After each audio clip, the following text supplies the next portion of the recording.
Hey guys, how's it going? Michael Troy here. I love these freaking facsimile editions from Marvel, especially these Uncanny X-Men doing a lot of the run of Chris Claremont on John Byrne. This is such a classic, a great issue. Cannot wait to share it with you. Subscribe to my channel if you haven't already. Hit that like button and let's get right into it. So they've been reprinting these, I think, in conjunction with Chris Claremont's 50th anniversary of writing for Marvel. And I have just been scooping them out because obviously the Byrne Claremont era is one of the best eras ever. From the corner box to just this amazing cover. I feel like this issue is so iconic for so many reasons. And uh, like, welcome to the X-Men Kitty Pryde. I hope you survived the experience. I don't know if that was a riff on a pre-existing sort of cliche or phrase. But if it wasn't, damn, this Chris Claremont definitely popularized it. That phrase has been used ad nauseum. I think any X-Men fan knows what you're talking about when they say that. And it's just like cemented in X mythos. This splash page is beautiful. The art is really arting on this. And I'm thinking, God, this is kind of crazy because this is hot on the heels of the end of the Dark Phoenix saga and then that last, X-Men sort of grand design issue. Something Wicked This Way Comes. Chris Claremont writer, John Byrne, plot, pencils, Terry Austin, anchor. Terry Austin's inks are sublime. This is beautiful. Tom Orzechowski, letterer, Glynis Wein, colorist, Louise Jones, editor, and Jim Shooter, editor-in-chief. Ironically, today is, at the day I'm filming this, is Jim Shooter's late, great Jim Shooter's birthday. So happy birthday, Jim. Let's dedicate this episode to Jim Shooter. I love Angel in the X-Men. I love the way John Byrne drew him. There are very few people who draw Angel or any of the X-Men as well as Byrne. I love Storm. This is so classic Danger Room. This is such a great two-page spread. I love Xavier in the seat here, in the hot seat, conducting the thing, and we see Kitty walking up behind him. She's just like totally in awe of this. And it's so funny because, in a way that people say, and I've said it, that Chris Claremont is a little, verbose. And sometimes it seems a little overwritten. But I couldn't help but just love it and take it all in as I'm reading it. Just the way he explains things and certain little phrasings that are very much like Chris Claremont tropes are just like so endearing and so informative of my life as a comic book fan that I just can't help but love it. I love Storm and her banter. Like, such great relationships between the X characters that we love so much. Like the relationship between Storm and Nightcrawler. She cracks the joke and he's like, I'm not sure if I like your newfound sense of humor. And then Colossus kind of cracks the joke and she's like, oh, what's all this levity? It's, worth something worth looking into. I don't know. I just love the layers of stuff like that. And this is hilarious, of course. Wolverine, notoriously insubordinate, calling Professor Xavier Charlie. So he's like, goes on this tirade. You can call me Charles, Professor X, or even, Professor Xavier, Charles, if you must. But please do not call me Charlie. And his response is, sure, Chuck. And just the scribbled, exasperation of Professor X. It is so classic and fun. I love it. Just the way that the characters are acting and like the body language of Kitty sort of like cowering in the doorway. She's new, she's shy. I just love it. Here's something interesting to point out. Well, I'll point it out when it comes up. But, oh my gosh, I was reading some of Wolverine's dialogue and he's so famous for it. But if you read it out loud, he sounds so crazy. Shortwell, Flyboy, you've been doing a solo superhero act lately. When you've been doing it at all, it all takes time to get back into harness. I mean, it doesn't even sound English at some point. Now, talk about your suspension and disbelief in comic books. I love this so much. Like, there is no way in hell that Nightcrawler could fling in upside down with a tray full of drinks, including a pitcher of lemonade and an open can of beer. Now, is there? I don't know. But I love the touch that he brought Wolverine a beer because I ain't drinking no flaming lemonade, you know?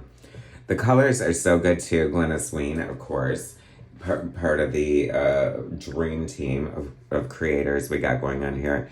Interesting to note, Xavier suggests Kitty, new to the team, needs a code name, and he suggests Ariel, and she's like, yuck. And I kind of love that because I actually like Ariel.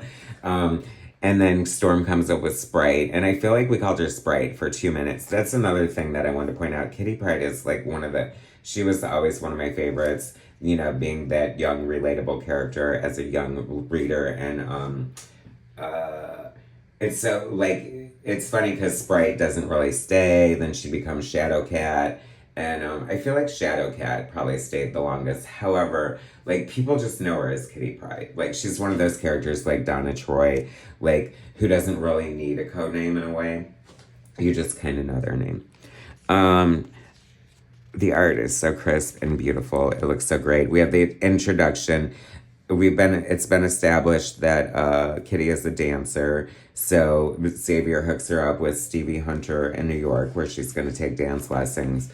They're planting the seeds for the jealousy between Storm and Stevie, which I love. Like, it's so human. Speaking to the relationship, like, this is the budding relationship between Storm and Kitty. Like, and it's just so, like, natural and wonderful.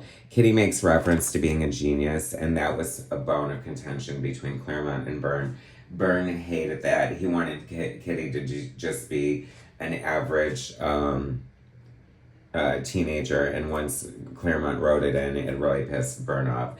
But Byrne was always pissed about everything, so whatever. Now we're going to Ottawa because Wolverine wants to go to Canada and clear up his mess with Alpha Flight, as he's still sort of beholden to Department H, but left on bad terms and doesn't want them coming after him.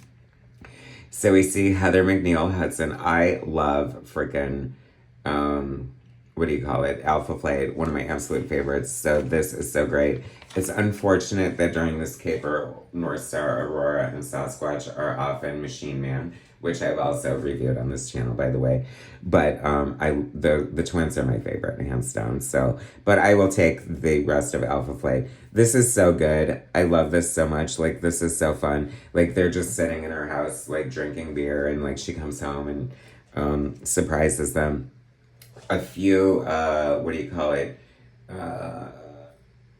interesting things to note here is she calls him Logan, and he says, is that your name? And he says, yup, and you never told us. You never asked. Like, very Wolverine, very deadpan, very direct. I love it. And then also, this is the first appearance, I think, of the brown and orange costume. And Nightcrawler's like, you changed your costume. And he's like, oh yeah, Wolverine, I've been meaning to ask you why the new costume. And Wolverine just says, why not? I just love it. It's so great.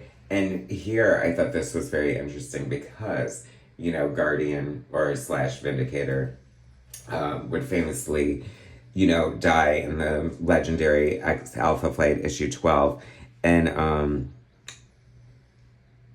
so Claremont unwittingly plants a seed here of foreshadowing where Mac thinks to himself, and this is just another reason to love thought balloons, right? It's putting, okay, I enjoy using it. He's talking about his costume. He's like fascinated by his own design. I enjoy using it too. It's become like an extension of my own body. It's putting my life on the line as a member of Alpha Flight that gives me the willies. Dun, dun, dun. Oh, poor Mac. Anyway, he's probably alive again, so it doesn't matter. I was blown away by this log cabin. Just, you know, Byrne's father was an architect, and I feel like a lot of times when he's drawing interiors or buildings and stuff like that, there's just so much care and thought that goes into it that you can just tell he really enjoys drawing stuff like this. And I really appreciate it as a reader. I'll tell you that. So, and do we get... It's so funny. I mean, is Guardian not the best costume ever? Like, you should never change that. I mean, it's so good. Like, I don't know. You can't see it all there, but... And also noteworthy is, like, I feel like if you look at the way Snowbird looks by the time John Byrne is drawing Alpha Flight, his figures are way thinner and more lithe, even though they look thinner and lithe there, but he definitely shrunk them down a lot. What was this? Oh, I love...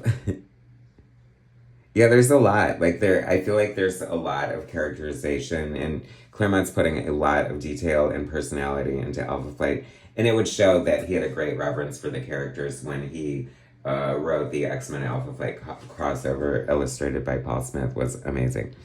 This is so comedic and funny. I love the funny elements of the X-Men. Like Snowbird scares the crap out of Wolverine, and it just looks like straight up Tex Avery cartoon shenanigans here, and I adore it. It's so good. This is so cool. I love Shaman and telling the story of the Wendigo. I love him whipping out the foot cast. That was like such a 70s, 80s thing, like as Bigfoot fever. People were always looking for Sasquatch, and they always had these like big cement foot cast footprints that are just hysterical. So good. Like, this is classic Wolverine here. I love it. Love the flashback.